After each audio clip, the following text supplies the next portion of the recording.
विकास और कविता की शादी को अभी 2 साल हुए थे। दोनों अलग अलग ऑफिस में काम करते थे। एक दिन विकास घर जल्दी आया तो उसे कविता घर पर ही मिल गई। विकास कहता है, क्या बात है, आज ऑफिस से जल्दी आ गई? कविता, नहीं, मैं आज ऑफिस ही नहीं जा पाई। आपके जाने के बाद मम्मी का फ़ोन आया था। पापा की तबीयत ठीक नहीं है, वे मुझे याद कर रहे हैं। अरे, तो इसमें सोचने की क्या ज़रूरत है, उनसे मिल आओ, उन्हें भी अच्छा लगेगा। वैसे भी वे दोनों गांव में अकेले रहते हैं। तुम्हारे भाई भाभी तो शहर में रहते हैं। कविता कहती है, हाँ, पर अकेले जाने पर बहुत परेशानी होती है।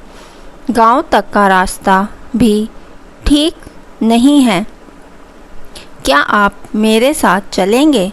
हम दोनों 2 दिन में वापस आ जाएंगे। विकास, मुझे तो ऑफिस में बहुत ज़रूरी काम है। एक काम करो, 2 दिन बाद का प्रोग्राम बना लो।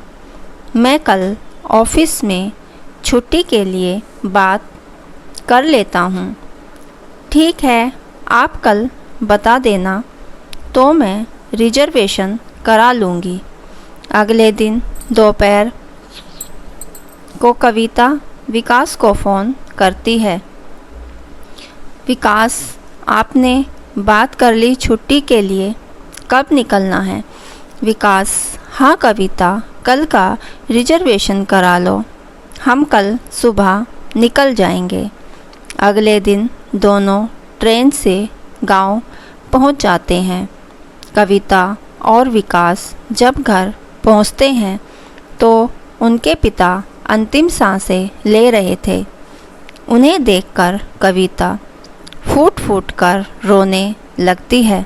कविता कहती है, माँ, आपने तो कहा था पिताजी की तबीयत ठीक है, ये इतने बीमार थे तो पहले क्यों नहीं बताया? हम इन्हें शहर के किसी अच्छे हॉस्पिटल में दिखा लेते। माँ, बेटी, तेरे पापा ने जिद पकड़ रखी थी कि वे अपना अंतिम समय यहीं गांव में बिताना चाहते हैं। तभी पीछे से संजय की आवाज़ आई। संजय कविता का भाई था। संजय कहता है, हाँ, सब कुछ बेटी ही करेंगी। बेटे के लिए तो इस घर के दरवाजे पहले ही बंद हो गए। सारी खबर बेटी को ही दी जाएगी, यही इलाज कराएगी। कविता, भैया, आप यह क्या कह रहे हैं? मैं भी अभी अभी आई हूँ और आपका फ़र्ज़ है माँ बाप का ख्याल रखने का। आप यहाँ से जाने के बाद कभी इनसे मिलने आए हैं?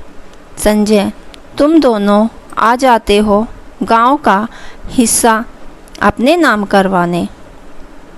हमारी क्या ज़रूरत है? कविता कहती है, भैया, आपको शर्म नहीं आती? इस समय भी ऐसी बात कर रहे हो? देख नहीं रहे पिताजी की हालत? संजय, विकास कहता है, संजय, हम दोनों को तुम्हारे गांव की ज़मीन जायदाद की ज़रूरत नहीं है। हमारे पास सब कुछ है। यह हिस्सा तुम्हें ही मुबारक हो। ज़रूरी नहीं है कि बेटी अपने पीहर आए तो हिस्सा मांगने ही आएगी। संजय मौके की नज़ाकत को देखकर चुप हो जाता है। कविता को अपने भाई की बातें बहुत बुरी लग रही थी। वह अपने पापा के सिरहाने बैठकर रो रही थी। घूम फिरकर उसके दिमाग में वही बातें आ रही थी। संजय कह रहा है, तुम दोनों ही आ जाते हो गांव में हिस्सा मांगने, अपने नाम करवाने। हमारी क्या ज़रूरत है? भैया, आपको शर्म नहीं आती? इस समय भी ऐसी बात कर रहे हो? देख नहीं रहे पिताजी की हालत? विकास कहता है, संजय, हम दोनों तो तुम्हारे गांव की ज़मीन जायदाद की कोई ज़रूरत नहीं है। हमारे पास सब कुछ है। यह हिस्सा तुम्हें ही मुबारक हो और ज़रूरी नहीं कि बेटी अपने पीहर आए तो हिस्सा मांगने ही आएगी। संजय मौके की नज़ाकत को देखकर चुप हो जाता है। कविता को अपने भाई की बातें बहुत बुरी लग रही थी। वह अपने पापा के सिरहाने बैठकर रोए जा रही थी। पिछले कुछ सालों की बातें उसके दिमाग में घूम रही थी। इस बात से संजय और उसकी पत्नी बहुत गुस्सा होते हैं। वे दोनों हर दिन माता पिता से लड़ते थे। एक दिन दुखी होकर पिता ने दोनों से कहा, तुम अपना रहने का इंतज़ाम कहीं और कर लो, हमें चैन से रहने दो। ये लो 1,00,000 रुपए। संजय अपनी पत्नी के साथ शहर आ जाता है और नौकरी करने लगता है। उसके बाद संजय कभी भी गांव नहीं गया। जहाँ तक कि बहन की शादी में भी वह नहीं पहुँचा। यही सब बातें सोचकर कविता रो रही थी। तभी उसके पिता ने आंखें खोलकर अपनी बेटी को देखा। उनकी आंखों में पहले जैसी चमक नहीं थी। अकेलापन और उदासी छाई हुई थी। उन्होंने एक बार कविता को देखा और एक बार अपनी पत्नी को देखा, जो उनके पैरों के पास बैठकर रो रही थी, जैसे वे कह रहे हैं कि मेरे बाद तेरी माँ का क्या होगा। कविता, पापा, आप माँ की चिंता ना करें, इन्हें मैं अपने साथ रखूँगी। कविता की बात सुनकर उनके चेहरे पर संतोष के भाव आए, लेकिन आँखों से आंसू बह निकले। कुछ देर बाद उन्होंने आंखें बंद कर ली और कुछ ही देर में अपने प्राण त्याग दिए। 13 दिन तक घर में रिश्तेदारों का जमावड़ा लगा रहा। रीति रिवाज होते रहे। 13वीं के बाद सब चले गए। कविता, विकास, क्या हम माँ को अपने साथ रख सकते हैं?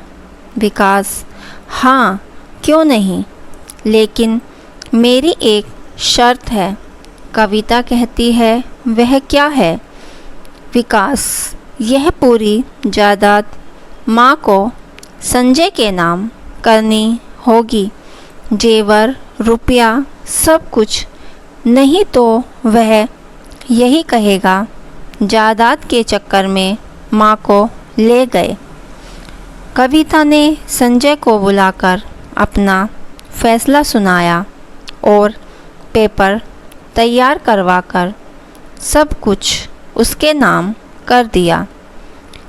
चलते समय कविता ने संजय से कहा, भैया, एक बात हमेशा याद रखना, बेटियां केवल दुख दर्द बांटने आती हैं, ज़मीन जायदाद नहीं।